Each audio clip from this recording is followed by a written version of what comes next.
Well, we look in the text and they're trying to stop Nehemiah. So they telling Nehemiah to come down and visit them so they can talk a little bit. And Nehemiah gives a response unto them. He says this, and I sent a messenger unto them saying, I am doing a great work so that I cannot come down. Why should the work cease while I leave and come down unto you? Oh, Nehemiah told him, why should I leave the work of God to come down talk unto you? The text says that Nehemiah said, and I sent messengers. They sent for Nehemiah. Nehemiah sent messengers. He delegated somebody to go to see him. He said, I'm too busy to send myself. Nehemiah said, I'm not going down there. No. I'm going to stay focused on what God called me to do. If you want to do the will of God, you're going to have to stay focused.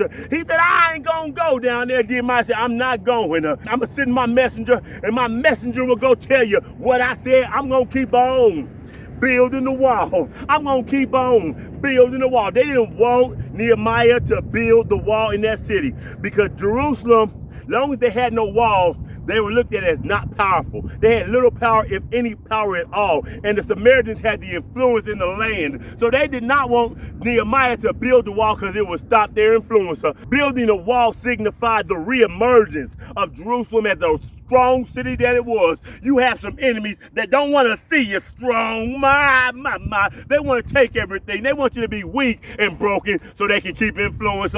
They love to see you when you're weak and helpless, when you can't protect yourself. But Nehemiah said, we're going to build these walls. They don't want you in your rightful place. Some people will try to push you out of what God wants you in. They'll try to push you out. They'll take illegitimate authority over you. My.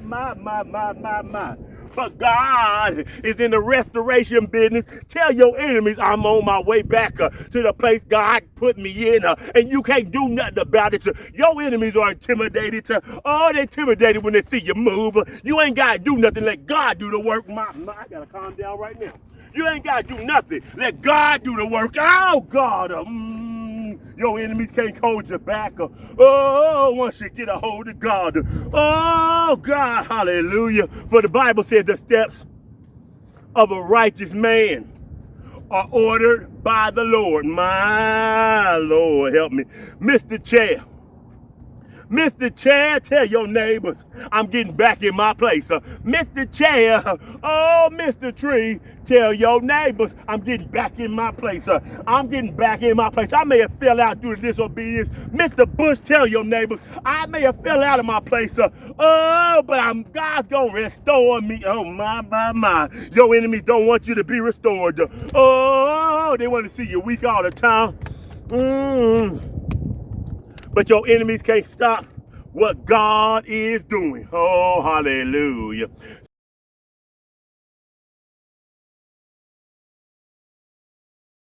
You ever notice how we say, my mama did the best she could, but we rarely say that about our pops? I was listening to Dear Mama by Tupac, a classic, right? And even as a crack fiend mama, you always was the black queen mama. We lift her up, we honor her journey, and rightfully so. But in that same song, it says, no love for my daddy because the coward wasn't there. No grace, just absence and anger. Now here's the thing, I got the rare chance to hear both sides. My pop's story didn't throw dirt on my mom, it gave it context. I saw the pain that shaped him, the trauma he never unpacked, and for the first time, I saw the man, not just the absence. Too many of us never get that chance, or we wait too long to have that conversation. So let me ask you, even if your dad was around, have you ever truly sat down and asked, who were you before you were my father? Because healing isn't just about confronting what he didn't do. It's about discovering why. I need you to drop I need a conversation in the comments if you're ready to extend your father some grace and get to know the man, not just the mistakes. And remember, ask better, build stronger, live clearer, and I'll see you on the next video. God bless.